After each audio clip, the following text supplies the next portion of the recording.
আজকে আমার দিদি দুলাভাই বাইরে চলে যাবে। আমার আব্বা মা আমি তিনজন মিলে যাবো দিদিকে স্টেশনে পার করতে। সমস্ত কিছু গোছানো হয়ে গেছে, এখন আমার রেডি হব, তারপর বেরোবো স্টেশনে, দিদিকে পার করতে যাব। বাইরে চলে যাবে আজকে দিদিরা।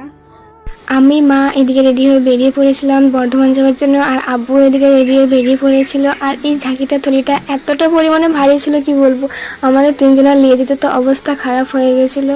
তারপর চলে যাই আমরা বাসে। তো বাসে ওঠার পর এত সুন্দর দেখতে লাগছিলো ভিউটা পুরো, তোমরা তো মানে এত ভালো লাগছিলো কি বলবো, তোমরা শুধু দেখো। আর তোমরা কেউ যদি জানো এই জায়গাটা কোথায় তাহলে আমাকে অবশ্যই কমেন্টে জানিও। এত সুন্দর লাগছিলো বাস থেকে দেখতে।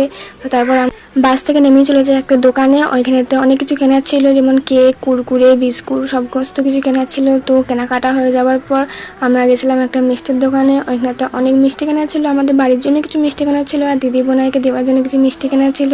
তো এখানে মিষ্টি কেনা হয়ে যাওয়ার পর আমরা সবাই মিলে খাচ্ছিলাম দই। দই যেহেতু আমার অনেক পছন্দ, আমার অনেক ভালো লাগে দই খেতে। তো দইয়ের বাটিটা তো আমার সব থেকে বেশি ভালো লাগছিলো, কি সুন্দর ছোট্ট করে দেখতে। তো তারপর আমরা চলে যাই বর্ধমান স্টেশনে।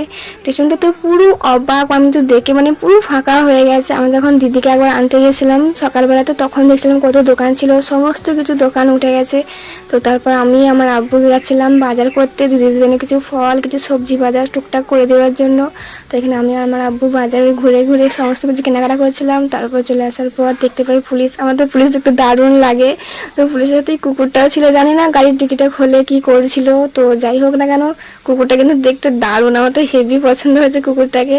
তো অনেকক্ষণ অপেক্ষা করার পর দিদি দোলাভাই চলে আসে আমাদের কাছে বাজারগুলো নিতে। তো সমস্ত কিছু দিদি দোলাভাইকে দিয়ে আমরাও চলে আসি বাস স্ট্যান্ডে বাস চাপার জন্য, যেহেতু আমাদের টাইমে বাস ছিল। তো দিদি দোলাভাইকে টাটা করে চলে আসি আমরাও বাসের দিকে। তো আমাদের এত মন খারাপ করছে, আমি কাঁদছি, আব্বু কাঁদছে, মা কাঁদছে, কিন্তু আমার দিদি একদমই কাঁদছে না গো।